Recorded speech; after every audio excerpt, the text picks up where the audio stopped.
GOP infighting has become front and center following the midterm elections. A main point of contention is who will take the speaker's gavel. Republican minority House Leader Kevin McCarthy is vying for the top spot in the lower chamber, but not all members are on board. Here are Congresswoman Lauren Boebert and Congressman Matt Gaetz weighing in on the matter. Someone who we all respect, Marjorie Taylor Greene, says Kevin McCarthy is going to be a great speaker. I guess you'll have to ask Marjorie about that. I'm a fan of hers. I'm an admirer, but it's not something we see the same way. Lauren? Well, you know, I've been aligned with Marjorie and accused of believing a lot of the things that she believes in. I don't believe in this, just like I don't believe in Russian space lasers. Are you a hard no? Space lasers and all of this. No, I'm just saying we need to actually have an inside conversation and make sure that these promises are there. Spicy. Georgia Congresswoman Marjorie Taylor Greene, who threw her weight behind McCarthy, responded on Twitter to Boebert's comment saying, quote, "She gladly takes our money, but when she's been asked, Lauren refuses to endorse President Trump. She refuses to support Kevin McCarthy, and she childishly threw me under the bus for a cheap soundbite." Marjorie Taylor Greene further likened this disagreement to high school drama, which it is a little bit, but it's also a substantive. The support for Kevin McCarthy, at least, is a substantive policy disagreement. I mean, this is the kind of thing that gets Dems in disarray headline when it's happening on the left. Are the Republicans we can't say about Republicans because there's no alliteration. There's no alliteration. Yeah.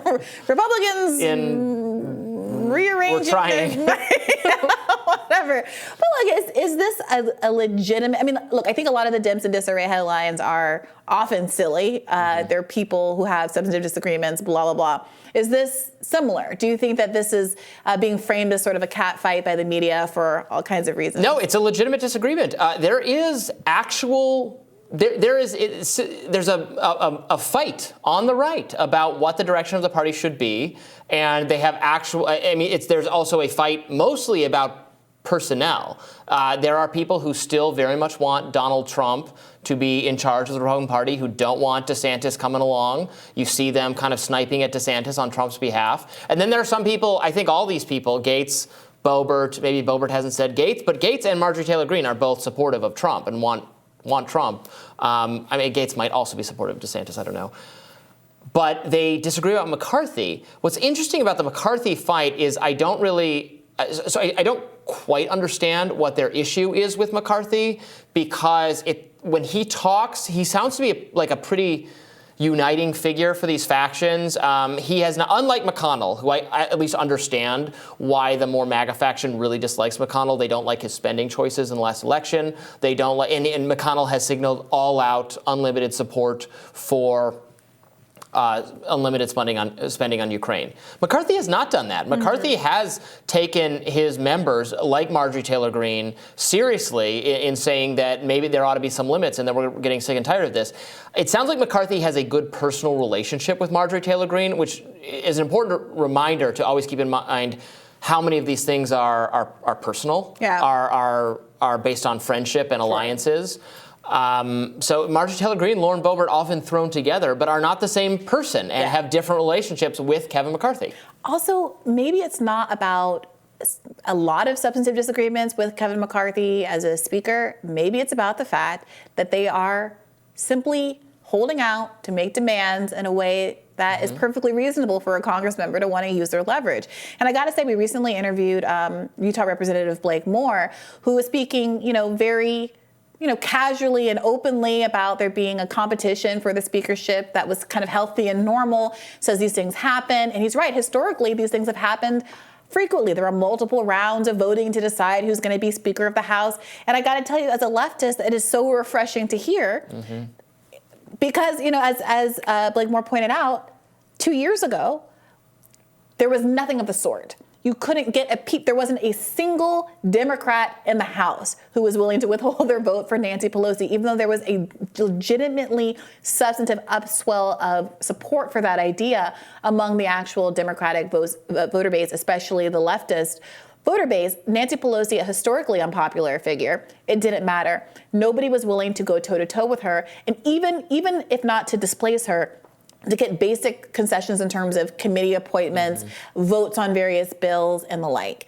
And frankly, it's hard for me to see this as a dysfunction on the side of Republicans when I am envious and I wish that this kind of energy existed on the They left. should hold out for the right to bring amendments to the floor without the leadership's permission.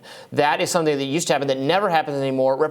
Former Representative Justin Amash complains about this all the time, and that's what he said they should hold out for, an agreement that they get to actually, Congress can actually do Congress. Yeah. They can actually congrify. They can gather and propose actual laws and bills and amendments. It's all orchestrated in backroom deals. Nothing happens without the speaker's permission, or the often in mutual conversation with the minority leader. That is the kind of actual power to the people type thing they could be holding out for. Now, I haven't actually heard them articulate that. I'm not sure what's at stake. Right. That would be great if they did that. That's the thing. And in the kind of left context of this 2 years ago, that was one of the requests, or rather requesting specific floor votes on issues like Medicare for All were central to the demand. The idea being there are all of these policies that are actually very popular among the people, but never get any kind of hearing in Congress, because I think there is a lot of bipartisanship in Congress. It's just bipartisanship over corporate issues that aggregate power, wealth, and control to the 1% at the expense of average working Americans. So to the extent that we do have a couple of real ones in Congress, a couple of people who are genuinely populist on either side of the aisle, in any kind of political camp, even within these parties, they should have an opportunity to force everybody else in their party to explain why it is that they're not on board with these broadly popular policies. But it's cloak and dagger. They get away with it precisely because those kind of mechanisms are no longer available to folks anymore. Those remarks, that interview with Gates, by the way, that was at Turning Point USA, the conservative student organization. They had a gathering recently, I think it just recently concluded, where a lot of conservative superstars were there speaking. Carrie Lake was there and spoke, I think angling very much for a VP slot in a Trump candidacy. Her remarks were very well received. Wild applause for her. Most of her remarks concentrated on how she actually won the governor race and how the lawsuit she's filed has some plausible way to actually make her governor, which it obviously doesn't. Very similar to the Trump scenario from a few years ago. She called out the media in the room. She was pointing to media in the back room, said, "Yeah, get ready to record this because I'm going to say that controversial thing. Oh, I can see you turning on your recorders." And she apparently gave there were no media in the room. Oh, she was really? just pointing at random people who happened to be sitting on a slightly higher dais or something. Well, it's never not entertaining to watch some of the content that's coming out of that particular conference. It is entertaining. But I think Steve Bannon was there, so he was interviewing a lot of people about the speaker's race as well. And what I found interesting is that he pointed out, and I've seen him say this on his own show, he's talking to people in Trump world who are against McCarthy and who are against the Ukraine spending. And he's pointing out, Bannon, a very key, pivotal Trump figure, pointing out that what is Trump doing about it? Right. Trump has endorsed McCarthy. He's not said a word against him. And he has said nothing about the Ukraine funding overall. We don't even know where he stands. Funny you mentioned that. So another point of contention for the Republican Party is, in fact, this ongoing funding for Ukraine. As you mentioned, Robby, Kevin McCarthy already signaled that under his leadership, he will not give a, quote, blank check to the war-torn nation, a point he made again after Ukrainian President Zelensky's address to Congress last night. But on the Senate side, Majority Leader Mitch McConnell has taken a different position. Here he is addressing the press on Tuesday.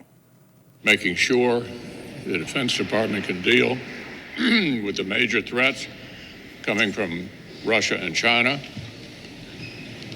providing assistance for the Ukrainians to defeat the Russians. That's the number one priority for the United States right now, according to most Republicans. That's sort of how we see the challenges confronting the country at the moment. Both Republican leaders may disagree on Ukraine, but regardless, McConnell has expressed support for McCarthy's bid for the House speakership. And I just want to know how McConnell qualifies most Republicans in that claim. Does he mean most members of of the Senate, of the House? Does he mean actual Republican voters? Because I think you get three very different answers there, but that remains to be seen. Yeah. We'll have more Rising right after this. Stay with us.